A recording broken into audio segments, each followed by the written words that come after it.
My name is Amanda, and I was 34 when the doctor said those 6 terrible words. You have stage 2 lymphoma, Amanda. I called my parents immediately, hands shaking. They cut me off mid-sentence. My cousin Stephanie was getting married that weekend, and they were just too busy to talk about my health issues. 3 months later, they called asking for $3,000 for her honeymoon. They had no idea my 8-year-old daughter Emily would be the one to finally make them understand. Let me know where you're watching from, and subscribe if you've ever had to teach someone what family should mean. Before cancer rewrote my story, I had what most would consider a pretty good life in Boston. Not perfect but stable. I taught art at Westbrook Middle School, a job I genuinely loved despite the occasional chaos that comes with guiding 200 preteens through self-expression each week. My classroom was my sanctuary, walls covered in student artwork, the scent of acrylic paint and clay always lingering in the air. The school administration appreciated my work, and I'd just been nominated for Teacher of the Year the previous spring. Home was a modest 2-bedroom apartment in a triple-decker, nothing fancy, but filled with light, and just enough space for Emily and me.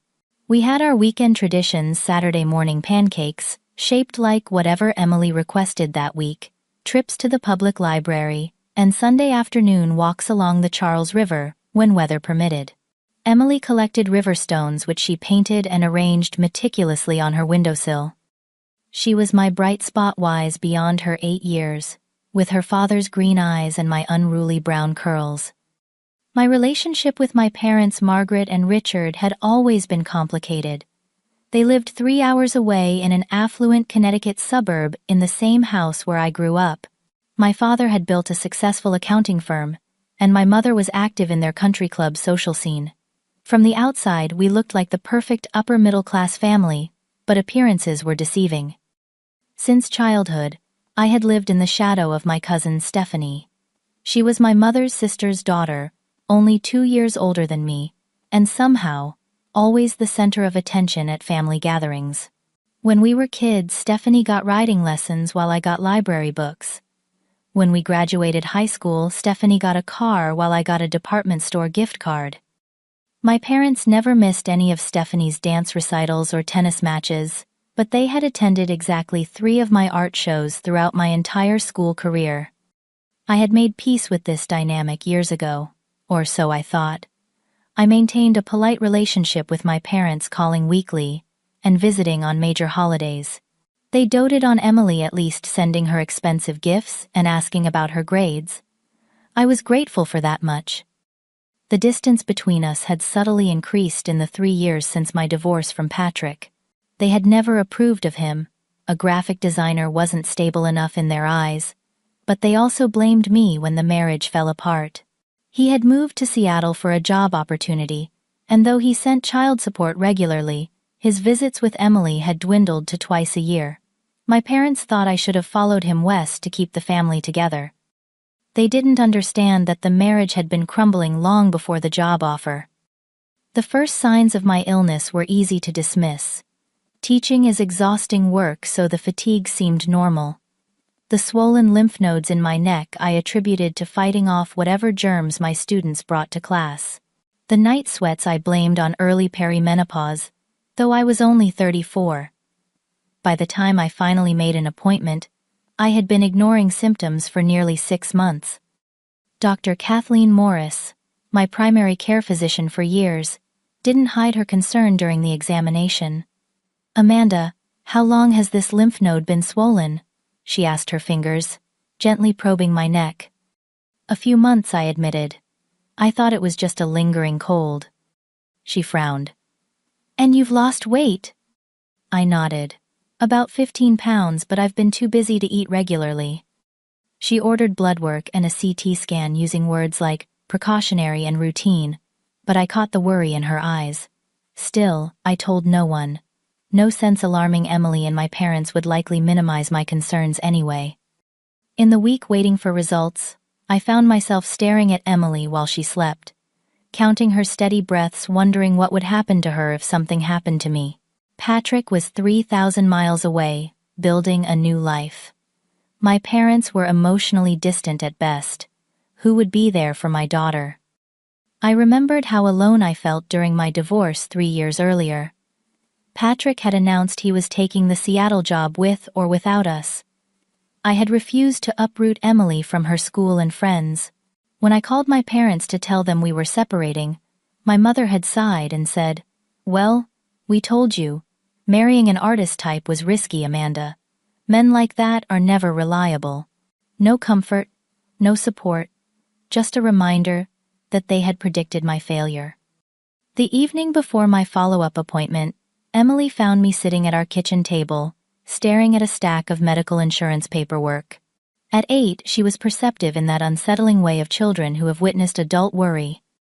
"Are you sick, Mom?" she asked, climbing onto the chair beside me. I forced a smile. "Just a checkup tomorrow, sweetie. Nothing to worry about." She studied my face with those serious green eyes. "You look scared. Is it because you keep getting tired at the park?" My heart squeezed. Of course she had noticed when I needed to sit down during our weekend walks when I was too exhausted to finish reading our bedtime chapter. "I'm just running a little low on energy lately," I told her, smoothing back her curls. "The doctor is going to help figure out why." "I can help too," she said, with the absolute confidence of childhood. "I can make dinner sometimes. I already know how to make sandwiches and cereal." I hugged her close, breathing in the scent of her strawberry shampoo, praying that sandwiches and cereal wouldn't be the extent of her meals in the coming months. Number. Part 3. The diagnosis. The diagnosis came on a Tuesday afternoon. I sat in Dr. Morris's office, a space I had visited numerous times for routine physicals and minor illnesses. Never before had it felt so small, so airless.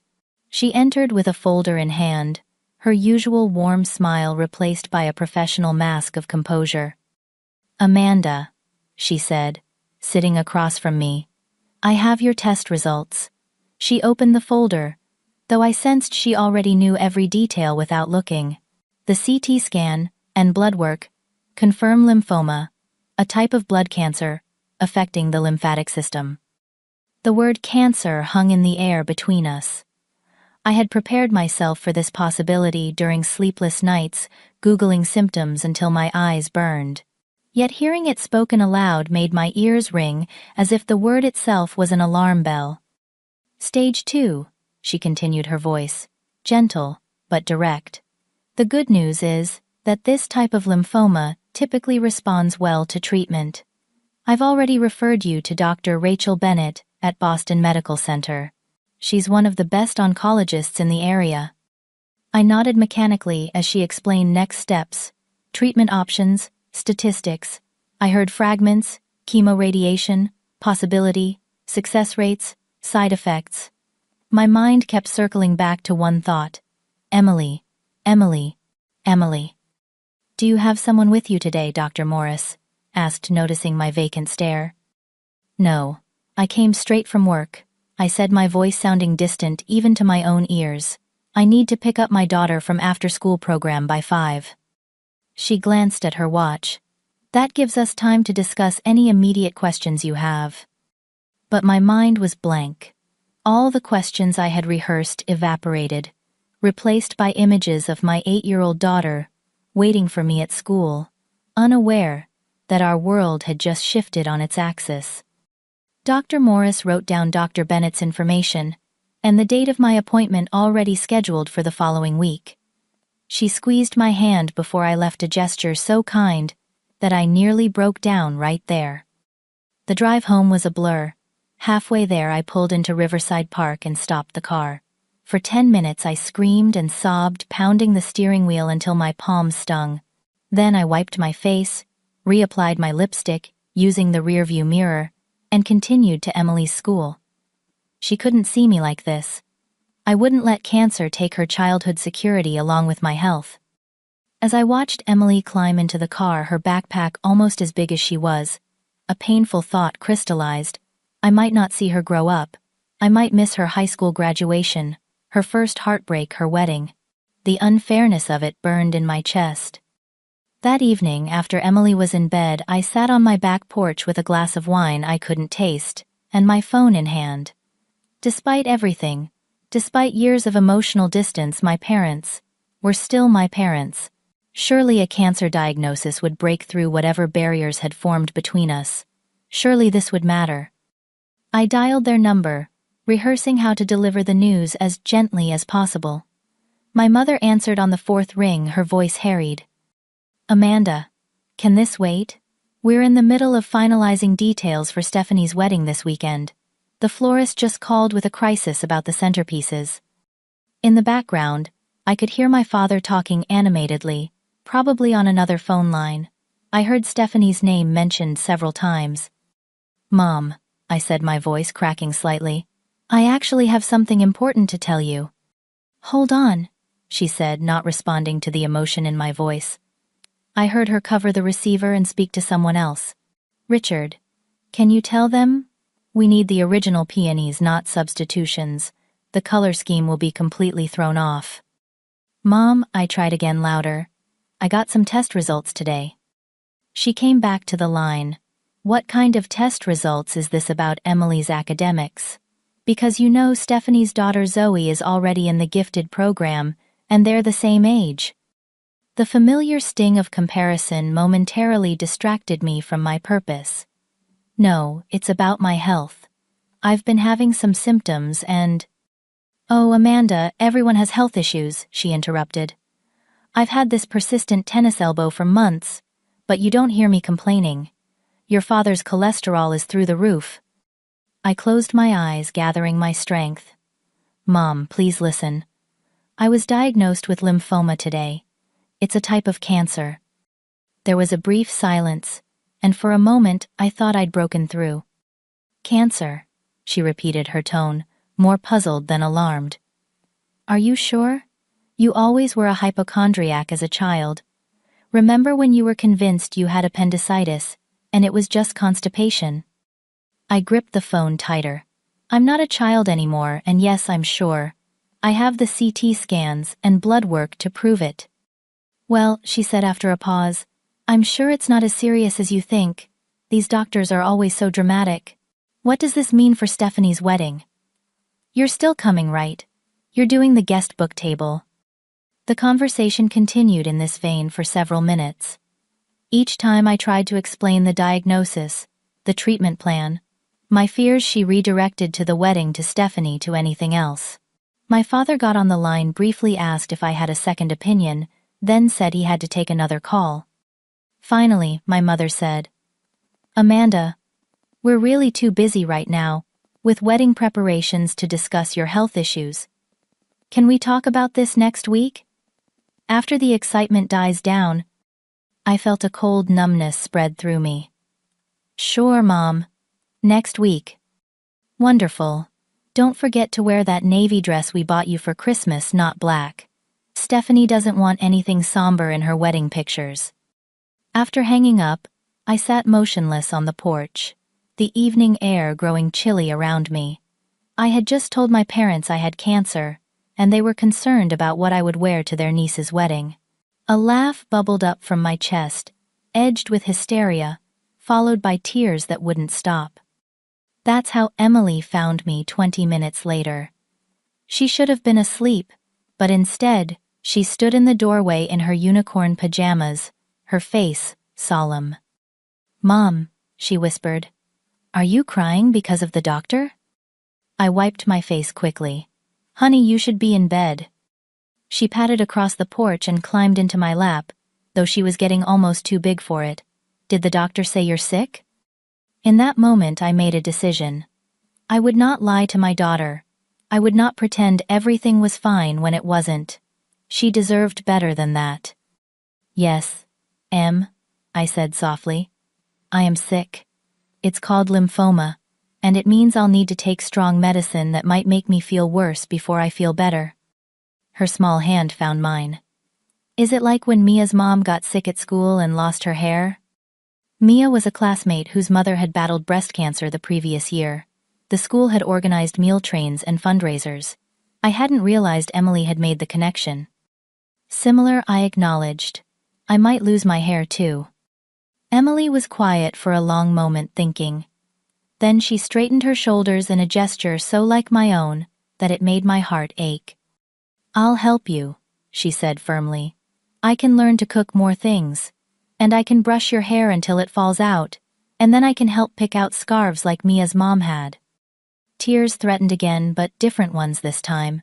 "That would be wonderful," I managed to say. "Did you tell Grandma and Grandpa?" she asked. "I tried," I said carefully. "They're very busy with Cousin Stephanie's wedding right now." Emily frowned. "But you're their daughter." Out of the mouths of babes. "Yes, I am." I agreed, not knowing what else to say. "That's okay," Emily decided. "We don't need them. We have each other." I held my daughter close under the stars, marveling at her resilience, her wisdom, her love. If my parents couldn't be there for me, at least I had this extraordinary child to remind me what family should be. The week after my diagnosis was a whirlwind of appointments and research. I spent nights after Emily went to bed hunched over my laptop, learning everything I could about lymphoma. Stage 2 was better than stage 3 or 4, I reassured myself. The 5-year survival rate was good. People beat this every day. My first appointment with Dr. Rachel Bennett at Boston Medical Center set the tone for the months ahead. She was younger than I expected, with a straightforward manner I appreciated. "We're looking at 6 cycles of chemotherapy, each 3 weeks apart," she explained, showing me the treatment plan. "ABVD is the standard protocol for your type of lymphoma. That's 4 medications given intravenously." "And the side effects?" I asked, notebook ready. Being prepared was the only control I had left. She didn't sugarcoat it. Fatigue is the most common. Nausea, hair loss, increased risk of infection. Some people experience neuropathy, a tingling in hands and feet. "We'll monitor your heart function throughout treatment, as one of the drugs can affect it."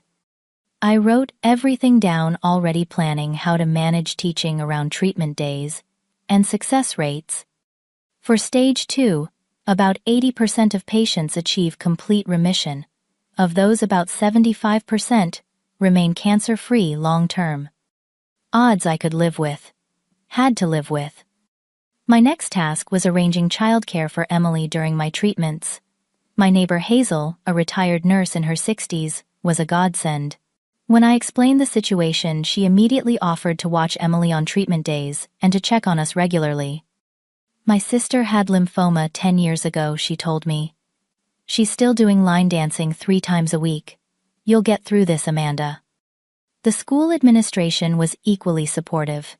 Principal Janet Garcia arranged for a substitute to cover my classes on treatment days and reduced my teaching load to 4 instead of 6 classes.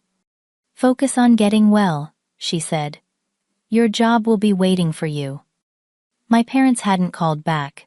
I sent them a text with the dates of my first chemotherapy session, not expecting much. The response came 3 days later. "Good luck with your treatment. Sorry we can't make it.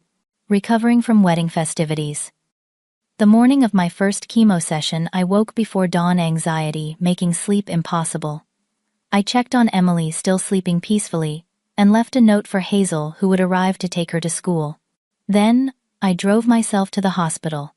The October sun, not yet risen, the streets of Boston quiet, except for delivery trucks and early commuters. The oncology ward was a different world.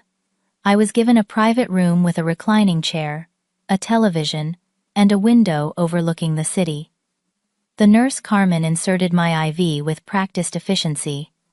"First time's the hardest," she said kindly. "Bring someone with you next time. The hours go faster with company." I nodded, not telling her there was no one to bring. My coworkers had offered, but I couldn't ask them to miss work. My parents were 3 hours away, and uninterested. My friends from before the divorce had slowly drifted away as I'd focused on single motherhood. Emily was my world now, and she was too young for this sterile place, with its beeping machines and smell of antiseptic. The drugs entered my system one by one. First, pre-medications to prevent nausea and allergic reactions, then the chemotherapy drugs themselves. Adriamycin, bright red like cherry Kool-Aid, bleomycin, vinblastine, dacarbazine, 4 horsemen coming to battle the cancer cells. I felt nothing at first, then a metallic taste in my mouth, then waves of nausea despite the anti-nausea medications. Carmen brought crackers and ginger ale, adjusted my blankets, checked my vital signs. The hours crawled by.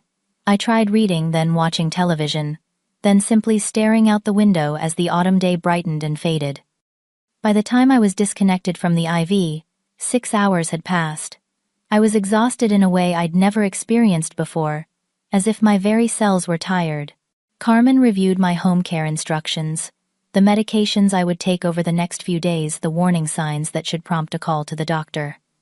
"Do you have someone picking you up?" she asked as she walked me to the exit. "I'm fine to drive." I lied, not wanting to admit I was alone. She frowned. "Hospital policy requires someone else to drive you home after your first treatment. The medications can cause drowsiness." I called Hazel, embarrassed but desperate. She arrived 30 minutes later, concern written on her lined face.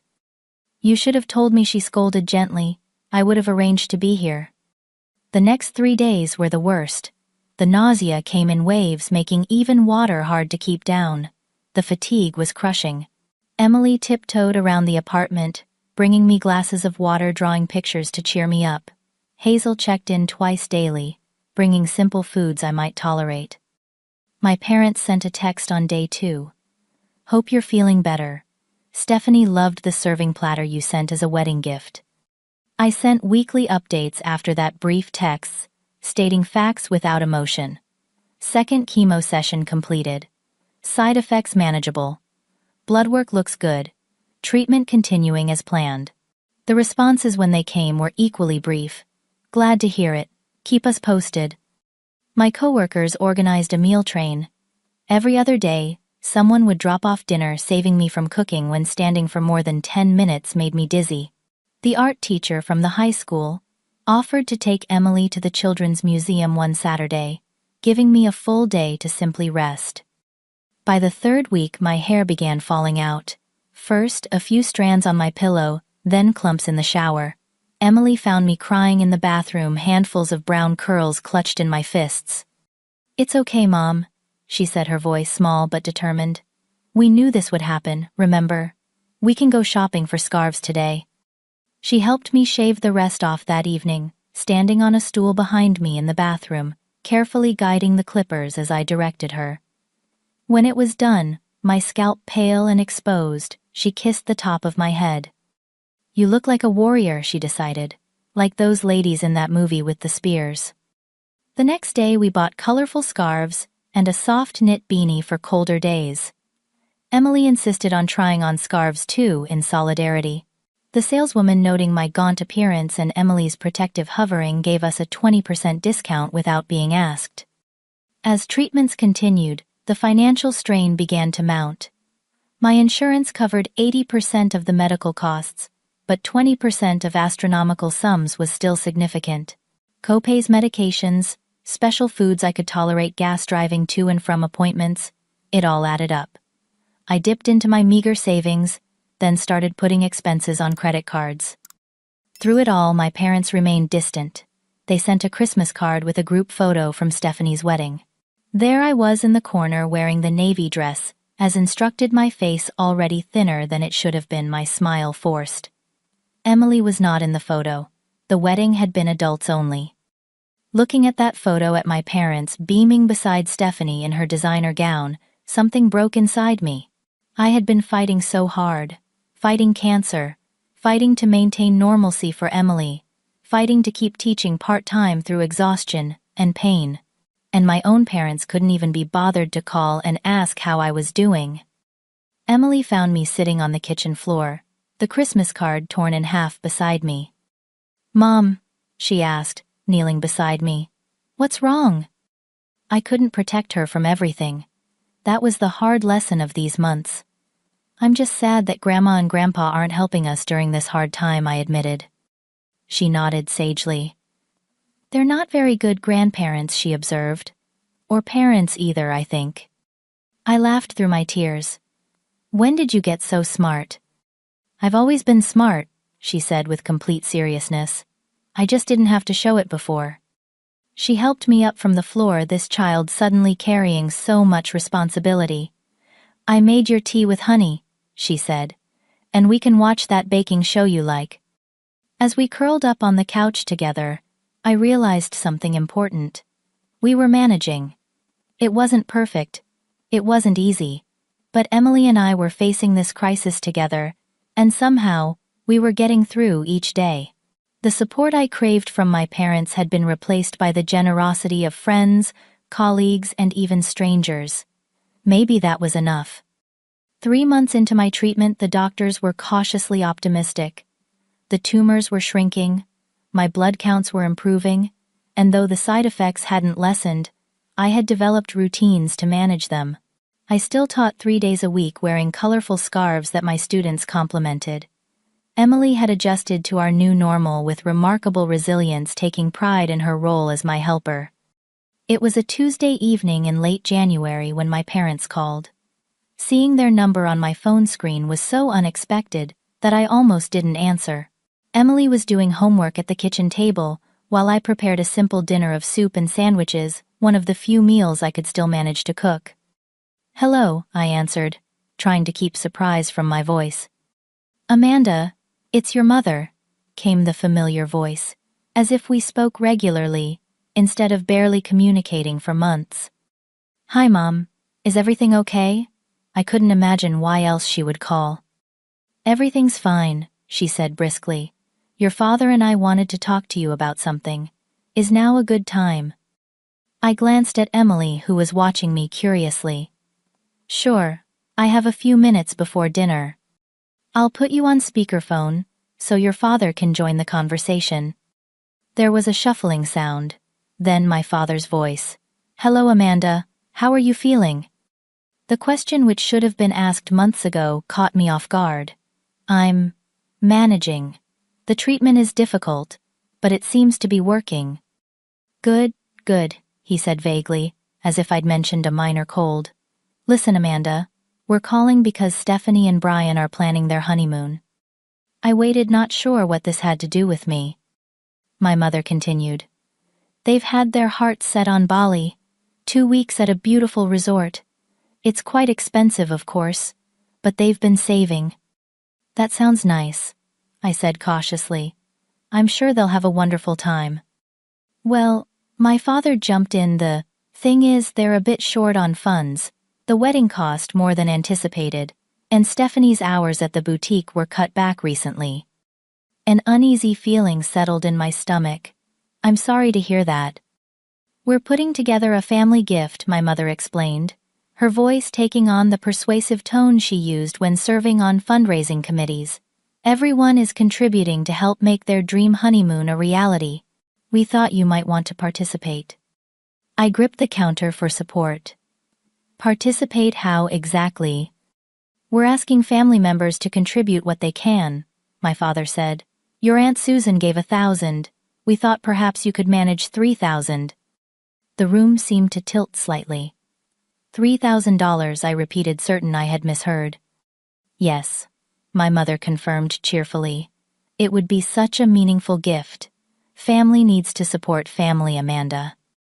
I looked down at my hands, thin and pale, with bruises from IV needles and blood draws.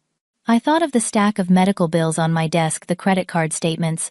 I was afraid to open the second mortgage I was considering on my condo. "Mom, Dad," I said slowly, keeping my voice low so Emily wouldn't hear. "I'm in the middle of cancer treatment. I have thousands in medical bills not covered by insurance. I've had to cut back my teaching hours. I can barely afford groceries some weeks." There was a pause then, my mother said. "Well, we all have expenses, Amanda. When your father had his gallbladder surgery last year, we didn't ask for handouts." "A gallbladder surgery is not the same as 6 months of chemotherapy," I said, my voice rising, despite my efforts to stay calm. "There's no need to get defensive," my father said. "If you can't manage 3,000, perhaps 2,000, even 1,000 would be appreciated." "I can't believe this," I whispered. "I really can't believe this is happening." "What's not to believe?" my mother asked, sounding genuinely confused. "Stephanie is family. This is her once-in-a-lifetime honeymoon." And I'm fighting for my life. I finally snapped loud enough that Emily looked up in alarm. I turned away, lowering my voice again. I have been going through hell for months. I've lost my hair, I vomit for days after each treatment. I'm constantly exhausted, and I'm terrified of leaving my daughter motherless. And you haven't visited once, haven't offered any help, barely even called to check how I'm doing. And now you have the audacity to ask me for money. Really, Amanda? My mother scolded. There's no need for dramatics. From what you've told us, your cancer isn't even that serious. You're still working after all. I'm working because I have no choice, I hissed. Because I have a daughter to support and medical bills to pay. We raised you to be more generous than this, my father said, disappointment heavy in his voice. Stephanie has always been there for you. When I demanded, name one time Stephanie has been there for me when I needed help. Silence. That's what I thought, I continued. I'm sorry, but I don't have money to give for Stephanie's honeymoon. I'm using every cent I have to survive cancer and take care of my daughter. I think you're being selfish, my mother said coldly. After everything we've done for you. Something snapped inside me. Years of always being second best, of seeking approval that never came, of making excuses for their behavior. It all crystallized into a moment of perfect clarity. What exactly have you done for me? I asked quietly. Especially since my diagnosis. More silence. That's right. Nothing. You've done nothing. So please don't call me selfish when I refuse to go into further debt to fund a luxury vacation for my cousin, who hasn't even sent me a get well card. Amanda, my father began, but I cut him off. I have to go. Emily and I are about to have dinner. I hung up before they could respond, my hands shaking with adrenaline and anger. When I turned around, Emily was standing right behind me, her homework forgotten. Grandma and Grandpa wanted you to give them money, she asked incredulously. I sighed, wishing she hadn't heard. Not for them, honey. For Cousin Stephanie's honeymoon. Emily's face scrunched in confusion. But, you're sick. And we had mac and cheese 3 times last week, because you said it was on sale. Sometimes adults make choices that are hard to understand, I said diplomatically. Emily wasn't having it. They're being mean, she stated flatly. They should be helping us, not asking for money. I couldn't argue with her logic. You're right, I admitted. Their behavior isn't fair or kind. Do they even know how sick you really are? She asked. Have they seen you after chemo when you can't get out of bed? No, I said softly. They haven't. Emily was quiet for a moment, thinking. Then her face brightened with sudden inspiration. What if we showed them? What if they could see what the doctors say about your cancer? What do you mean? Dr. Bennett could write a letter explaining everything, she said excitedly. All the medical stuff they don't understand. We could give it to them, and then they'd have to believe how serious it is. I started to explain why that wouldn't work, how people who didn't want to understand rarely changed their minds, but something about Emily's hopeful expression stopped me. She needed to believe we could fix this, that her grandparents could be better people if they just had the right information. That's an interesting idea, I said instead. Let me think about it. As we ate our soup and sandwiches, I considered Emily's suggestion from all angles. Perhaps there was something to it. Not because I thought a letter would suddenly transform my parents into the supportive family I needed, but because it might be time to confront this situation directly, for Emily's sake as much as my own. That night, after Emily was asleep, I sat at my computer drafting an email to Dr. Bennett. I explained the situation as objectively as I could and asked if she might consider writing a brief letter outlining my diagnosis, treatment, and prognosis. To my surprise, she responded within an hour. I'd be happy to help. This isn't an unusual request. Sometimes family members need medical facts presented clearly to understand the gravity of a situation. Let's discuss at your appointment this week. As I closed my laptop, I felt a strange mix of emotions. Anxiety about confronting my parents, doubt that it would make any difference, but also a small, persistent spark of hope. Not that they would suddenly become the parents I had always wanted, but that perhaps, just perhaps, they might finally see me. The next morning I found Emily sitting by the phone in the living room, the cordless receiver in her hand. When she saw me, she quickly put it down. "What are you doing up so early?" I asked, wrapping my robe tighter around my too thin frame. "Nothing," she said, but her eyes darted away from mine. Emily was many things, but a good liar wasn't one of them. "Emily," I said gently, "were you making a phone call?" She sighed, shoulders slumping in defeat. "I was going to call Dr. Bennett's office." "What? Why?" I sat beside her on the couch, concern washing over me. "To ask about the letter," she admitted. "I heard you typing last night and I saw Dr. Bennett's name on your computer. I wanted to make sure she writes it." I was momentarily speechless. My 8-year-old had been about to call my oncologist independently to ensure the letter was written. The lengths to which this child would go to protect me were both touching and heartbreaking. "Sweetheart," I said, pulling her close, "I've already emailed Dr. Bennett. She said we can talk about the letter at my appointment tomorrow." Emily relaxed against me. "Good. She'll tell Grandma and Grandpa the truth and then they'll help us instead of asking for money." Her certainty gave me pause. I needed to manage her expectations without crushing her hope entirely.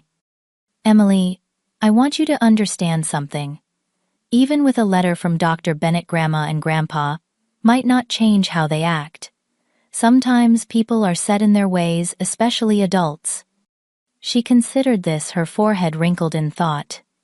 "But they should at least try. That's what you always tell me, that I should try even when things are hard." Out of the mouths of babes, indeed. The next day at my regular appointment with Dr. Bennett, Emily insisted on coming along. Usually Hazel watched her during these visits, but Emily was adamant. "It's my plan too," she argued. "I should be there." Dr. Bennett welcomed Emily warmly, offering her a juice box from a small refrigerator in her office. While a nurse checked my vital signs, Dr. Bennett spoke to Emily with the same respect she showed adult patients. "Your mom tells me you had an idea about writing a letter to your grandparents," she said. Emily nodded seriously. "They don't understand how sick Mom is. They asked her for money for a vacation, when we can barely afford food sometimes." Dr. Bennett's eyebrows rose slightly, but her professional demeanor didn't waver. "I see. And you think a letter from me might help them understand?" "Yes," Emily said confidently. "They need to know from a real doctor." After my examination, which showed the treatment was continuing to be effective, Dr. Bennett brought up the letter again. "I've been thinking about what might be most helpful," she said, turning to her computer. "I'd like to write something that explains your diagnosis, treatment plan, and prognosis in clear terms. I'll also include information about the physical, emotional, and financial impact of cancer treatment. Would that address your concerns?" "That would be perfect," I said gratefully. "Thank you for doing this." "It's part of my job," she replied. "Helping patients navigate not just the medical aspects of cancer, but the social and personal ones too." She typed efficiently occasionally, asking me questions about my specific side effects or financial situation. Within 20 minutes she had drafted a comprehensive letter that was factual, yet conveyed the gravity of my condition without being alarmist. "I'll print this for you now," she said, "and also email you a copy. Feel free to share it however you think best." As the printer hummed, Emily asked, "Can I be the one to give it to them?" Dr. Bennett looked to me for guidance. "We'll see, honey," I said noncommittally. "Let's read the letter first." The letter was perfect. It began with a formal introduction of Dr. Bennett as my oncologist, followed by a clear explanation of my diagnosis of stage 2 lymphoma. It detailed my treatment protocol of 6 cycles of ABVD chemotherapy, with a breakdown of common side effects. I was experiencing severe fatigue, nausea, hair loss, and increased risk of infection. It explained that while I was continuing to work part-time, this was increasingly difficult and was only possible due to accommodations from my employer. The financial section was particularly impactful, outlining the approximate costs of treatment, even with insurance coverage, and the additional expenses Cancer patients often face transportation to appointments, childcare, special dietary needs, and lost income from reduced work hours. Finally, the letter addressed my prognosis, while Dr. Bennett emphasized that my type of lymphoma had good response rates to treatment. She made it clear that I was facing a serious life-threatening illness that required all my physical, emotional, and financial resources to fight.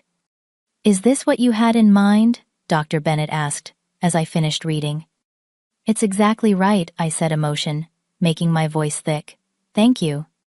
Emily read parts of the letter, struggling with some of the medical terminology, but understanding enough to be satisfied. "This will work," she declared. "They have to understand now." On the drive home, Emily brought up her earlier request. "Can I give them the letter, Mom, please?" I hesitated. "Emily, I'm not sure that's a good idea. These conversations might be difficult." "I'm not a baby," she insisted. "I've been helping you through all the hard stuff already. I can handle Grandma and Grandpa." I thought about it more that evening. There was something powerful about the idea of Emily being the one to deliver the letter.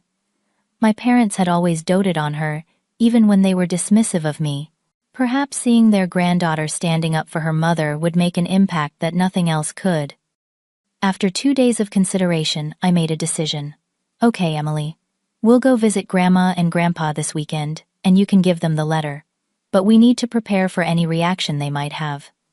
Emily was ecstatic, already planning what she would say. I was far more apprehensive. This visit could go poorly in so many ways. Yet something told me it was necessary, not just for my parents to understand my situation, but for Emily and me to stand together and advocate for ourselves. We made the 3-hour drive to Connecticut that Saturday. I had chosen a day when I was between treatments and feeling relatively strong. Still, the journey was taxing, and I had to stop twice to rest. Emily kept watch over me, offering water and snacks from the bag she had packed herself. As we approached my parents' neighborhood, the houses grew larger and more impressive. Manicured lawns stretched before colonial-style homes with luxury cars in circular driveways. My parents' house, a stately 4-bedroom with white columns flanking the entrance, looked exactly as it always had, perfect, pristine, and somehow cold despite its grandeur. "Their house is so big," Emily observed, as we pulled into the driveway. "They have all those rooms, and it's just the two of them." I hadn't thought of it that way before, but she was right. My parents had space and resources to spare, while Emily and I were crammed into our small apartment counting pennies for groceries. No one came out to greet us, though I had texted to let them know we were coming. I rang the doorbell, Emily standing straight-backed beside me, Dr. Bennett's letter clutched in her small hand. My mother opened the door, surprise evident on her face despite my advance notice. "Amanda, Emily, we weren't expecting you until later." "We made good time on the road," I said, forcing a smile. "May we come in?" She stepped back, allowing us to enter the marble-floored foyer. "Your father is in his study. I'll get him." Emily looked around wide-eyed at the crystal chandelier, the ornate mirror, the fresh flowers in a silver vase. "Everything is so fancy," she whispered to me. My father appeared, reading glasses perched on his nose, a Wall Street Journal folded under his arm. "This is unexpected," he said by way of greeting. "We wanted to see you," I replied, a half-truth at best. My mother gestured toward the living room. "Shall we sit down? I can make tea." We followed them into the formal living room, where white couches and glass tables created an atmosphere more suited to a magazine spread than family gatherings. Emily and I sat together on one couch, my parents across from us. "You're looking well," my mother said, though her expression said otherwise. I knew what she saw: my pale skin, the colorful scarf covering my bald head, the weight loss evident in my hollow cheeks. "I'm between treatments right now," I explained. "This is about as good as it gets these days." An awkward silence followed. My father cleared his throat.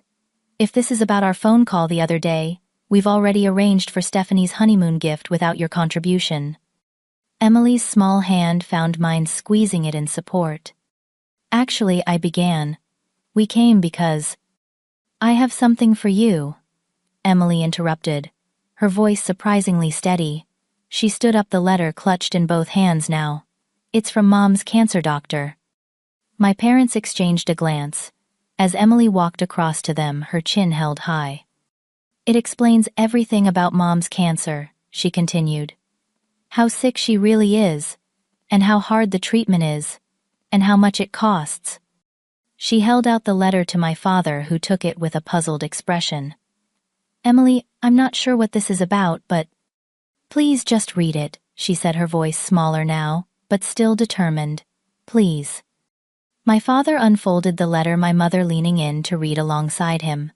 The room fell silent except for the ticking of the antique clock on the mantel. I watched their faces as they read, saw the subtle changes in expression, first skepticism, then confusion, and finally, as they reached the sections on prognosis and financial impact, something that looked almost like shame. My father's hands began to tremble slightly as he turned to the second page. My mother's face had drained of color. When they finished reading, my mother sank back into the couch without a word, the letter still clutched in my father's unsteady hands. For what felt like an eternity, no one spoke. The only sound in the room was the steady tick-tock of the grandfather clock in the corner, marking seconds that stretched into an unbearable silence. Emily returned to sit beside me, her small body pressed against mine in solidarity. Finally, my father lowered the letter to his lap, his hands still visibly trembling. I didn't realize, he said, his voice lacking its usual authoritative tone. Your mother and I thought. We assumed. You assumed what? I asked quietly, not accusatory, but genuinely wanting to understand. He passed the letter to my mother, who was sitting motionless, her face ashen. We thought you were exaggerating. You always were sensitive, even as a child. Sensitive. The word hung in the air between us. Dad, this isn't about being sensitive. This is cancer. This is chemotherapy. This is me fighting for my life, while also trying to care for my daughter. My mother finally spoke, her voice small. The letter says you're having trouble paying for groceries. Is that true? I hesitated, pride warring with honesty. Yes, some weeks are better than others, but between medical bills and reduced work hours, things are tight. Why didn't you say something? My father asked, genuine confusion in his voice. The question unleashed something in me that had been building for months, for years, perhaps for my entire life. I did say something. I told you I had cancer. I told you I was struggling. I told you I couldn't afford to contribute to Stephanie's honeymoon because of my medical bills. You didn't listen. You've never listened. That's not fair, Amanda, my father started, but his protest lacked conviction. Isn't it? I leaned forward, Emily's hand still in mine. Let me tell you what's not fair. It's not fair that when I was diagnosed with cancer, your first concern was whether I would still attend Stephanie's wedding. It's not fair that in 3 months of treatment, you haven't once offered to visit to help with Emily, to contribute financially, or even to call regularly to check how I'm doing. My voice was rising now, years of hurt bubbling to the surface. It's not fair that my entire childhood was spent in Stephanie's shadow. It's not fair that my accomplishments were always secondary to hers. It's not fair that my 8-year-old daughter has shown more compassion and support during my illness than my own parents. Emily squeezed my hand, an anchor in the storm of emotions. We had no idea things were this serious, my mother said weakly. You seem to be managing. I had no choice but to manage, I exclaimed. What was the alternative? Fall apart. I couldn't do that to Emily. I took a deep breath, trying to calm myself. Do you know who's been helping us? My neighbor Hazel, who watches Emily during my treatments. My colleagues who organized a meal train. The school administration who reduced my teaching load. Complete strangers who donate to the cancer support fund at the hospital. Everyone except the 2 people who should have been first in line to help their daughter. My father's face had reddened, whether from shame or anger I couldn't tell. We're not mind readers, Amanda. How are we supposed to know how bad things were when you barely tell us anything? Because you're my parents. The words burst out of me. Because when your child tells you they have cancer, the appropriate response is to drop everything and be there for them. Not to ask if they're still coming to a wedding. Not to question if they're exaggerating. Not to ask them for money months later. I paused, gathering my thoughts. Remember when I was 10 and had pneumonia? You took 2 weeks off work to care for me. Remember when I broke my arm at 16? You drove me to every physical therapy appointment. What changed? When did I become less important to you than Stephanie, than social obligations, than anything? My mother was crying now, silent tears tracking through her perfect makeup. My father looked older suddenly, the lines in his face deeper. We thought you wanted independence, he said finally. After the divorce, you seemed determined to do everything on your own. Wanting independence doesn't mean not needing support during cancer, I replied, my voice softer now. It doesn't mean not needing parents. Emily, who had been quiet throughout this exchange, suddenly spoke up. When Mom gets really sick after chemo, I have to bring her water and crackers because she can't get out of bed. I'm only 8. I'm supposed to be the kid, not the mom. Her words landed like a physical blow. I saw my parents wince, saw them truly look at their granddaughter perhaps for the first time, not as a cute accessory to family photos, but as a child bearing adult burdens. Oh, Emily, my mother whispered, I'm so sorry. We both are, my father added, and for once he sounded sincere. I don't need your money, I said firmly. That's not why we came here today. I don't need you to fund Stephanie's honeymoon, and I don't need you to pay my medical bills. Then what do you need? My father asked, sounding genuinely lost. I need you to be my parents, I said simply. I need you to care that I'm sick. I need you to ask how I'm feeling, and actually listen to the answer. I need you to remember that I'm your daughter, not just Stephanie's less important cousin. The silence that followed was different from before, not cold and awkward but heavy with realization. We failed you, my mother finally said. We've been terrible parents. Yes, I agreed, not cruelly but honestly. You have. My father set the letter on the coffee table between us. Can we try to do better? Is it too late? I looked at Emily, whose face showed both hope and skepticism. That depends, I said. Are you willing to make real changes? Or will this be like every other time I've tried to talk to you about our relationship, where things improve for a week, and then go back to the way they always were? We want to change, my mother said, dabbing at her tears. Tell us how. First, I need you to understand that this isn't about money. When you called asking for $3,000 for Stephanie's honeymoon, it wasn't just that I couldn't afford it. It was that the request showed such a profound lack of understanding about my life, my struggles, my priorities. They nodded, looking appropriately chastened. Second, I need you to respect that Emily and I are a package deal. She's my priority, and anyone who wants a relationship with me needs to value her too. Not just with gifts at Christmas, but with genuine interest and involvement. Of course, my father said quickly. Emily is our granddaughter. And third, I continued, I need consistency. Not grand gestures followed by disappearance. Regular calls, actual conversations where you ask about my health and listen to the answer. Visits that don't revolve around Stephanie or country club events. My parents exchanged a look, some unspoken communication passing between them. We can do that, my mother said. We want to do that. My father reached for his checkbook in his jacket pocket. Let us help with the medical bills at least. It's the least we can do. I held up a hand to stop him. I'm not taking your money today. This isn't a transaction. If you want to help financially in the future, we can discuss it, but only after you've shown that you're serious about being present in other ways.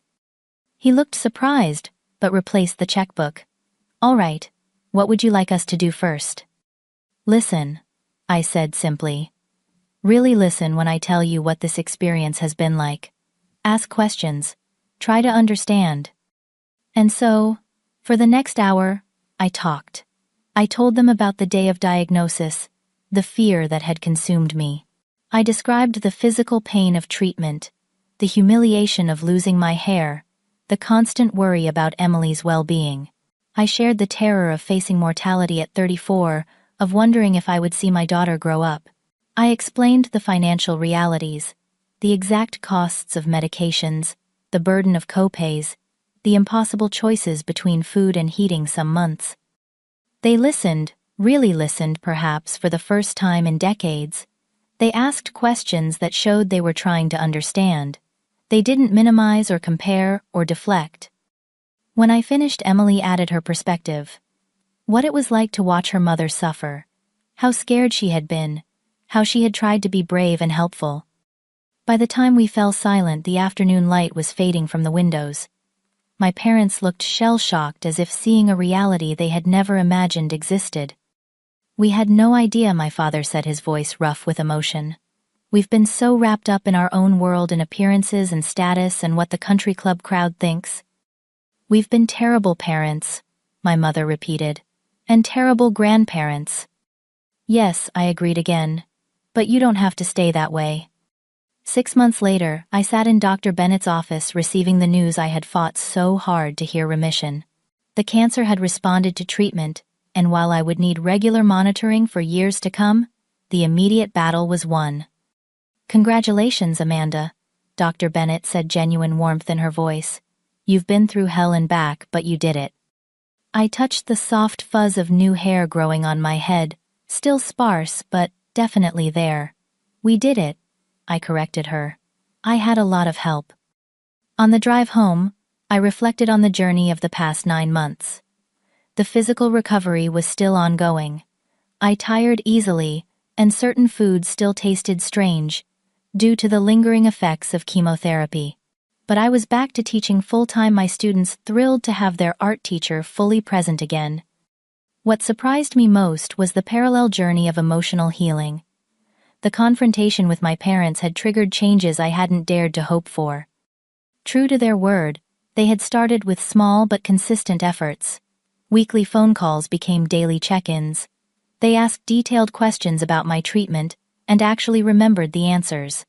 When I had my final chemotherapy session, they drove 3 hours to be there, bringing Emily from school to join the small celebration the nurses had organized. My mother had joined an online support group for families of cancer patients, educating herself about the experience from others who had been through it.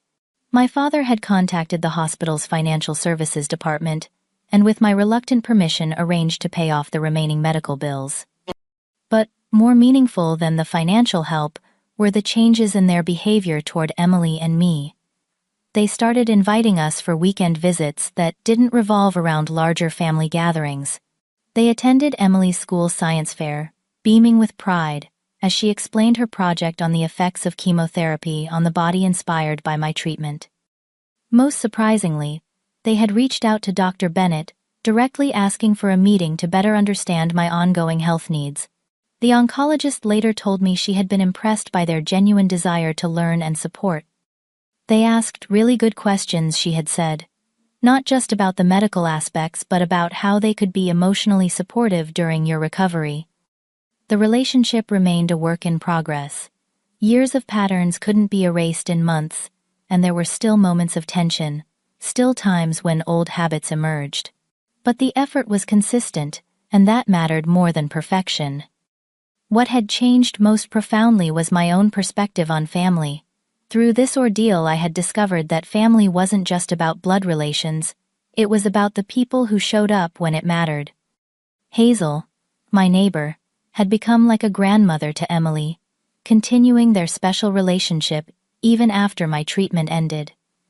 My colleagues had demonstrated a depth of caring I hadn't known existed in the workplace. The online cancer support group I had joined provided understanding that only fellow survivors could offer.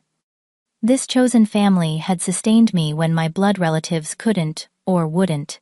They had shown me what unconditional support looked like, and in doing so, had changed my definition of family forever. Thanksgiving that year was the first holiday we spent at my parents' house since the confrontation. The initial hours were awkward, everyone hyper-aware of the change dynamic. But by evening something had shifted. We sat around the dining room table, not in the formal dining room, but in the cozier breakfast nook sharing a meal my mother had prepared with Emily's help. "I never really thanked you properly," I said during a lull in conversation looking at my daughter, "for being so brave through all of this, for coming up with the letter idea." Emily shrugged, embarrassed by the attention. "I just wanted them to understand," she said, glancing at her grandparents. "You were wiser than all of us," my father said, reaching across to squeeze Emily's hand. "It took an 8-year-old to teach us how to be a family." My mother wiped away a tear. "We're still learning," she admitted, "but we're trying." As winter turned to spring and spring to summer, my strength continued to return. My hair grew back curly and somehow darker than before. I took fewer naps, needed fewer accommodations. Life gradually reclaimed a rhythm that felt almost normal, though forever changed by the experience of serious illness. One bright June day, almost exactly a year after my diagnosis, I attended Emily's end-of-year presentation at school. She had created an art project titled My Mom's Journey, a series of drawings depicting our experiences over the past year. The images were startlingly perceptive. Me receiving the diagnosis, Emily helping me after chemo, the two of us facing my parents, and finally a drawing of our entire family, including grandparents, standing together beneath a rainbow. My parents sat beside me in the audience, my mother clutching tissues, my father recording the presentation on his phone. When Emily finished speaking, they were the first to stand in applause, genuine pride radiating from them. Later that evening, as Emily played in the backyard of my parents' house where we were spending the weekend, my father joined me on the porch. "I keep thinking about something you said during our confrontation," he said, his voice thoughtful, "about how it shouldn't take a cancer diagnosis for us to care about you." I nodded, remembering the raw emotion of that day. "You were right," he continued, "and I'm sorry it took something so drastic to wake us up. But I'm grateful too, in a strange way. Not for your illness, never for that, but for the opportunity to repair what was broken before it was too late." "Me too," I said softly, though I would have preferred a less dramatic wake-up call. He laughed, a genuine sound I had rarely heard growing up. "Your mother and I were talking last night about how much we've missed over the years, how many opportunities we wasted being focused on the wrong things." "We can't get that time back," I acknowledged. "But we have now, and the future." "Yes," he agreed. "We do." Cancer had taken much from me. My health temporarily, my sense of invulnerability permanently. But it had given me unexpected gifts too. It had shown me my own strength, my daughter's remarkable resilience, and the capacity for people to change when confronted with what truly matters. I had learned that family, true family, isn't defined by blood or obligation, but by love and presence. That forgiveness isn't about erasing the past, but about creating space for a different future. That sometimes the deepest wounds can, with care and attention, become the foundation for something stronger than what existed before. As I watched Emily laughing in the yard, her grandparents now joining her game, I felt a sense of peace that had nothing to do with remission and everything to do with the healing of old wounds.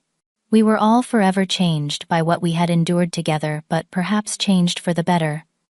I realized that while cancer had been the crisis that exposed the flaws in our family, it had also created the opportunity for genuine connection. Crisis reveals character, not just the character of others, but our own as well. In standing up for myself, and for Emily, I had discovered a strength I didn't know I possessed. In offering my parents a path to reconciliation, I had found the grace to build something new from the ashes of disappointment. Have you ever had to confront a family member about their hurtful behavior? How did you find the courage to speak your truth? Share your story in the comments below. If this resonated with you, please like and subscribe for more stories about family resilience and healing. Remember that sometimes the hardest conversations lead to the most meaningful changes. Thank you for listening to my journey, and may you find the strength to face whatever challenges come your way with honesty and hope.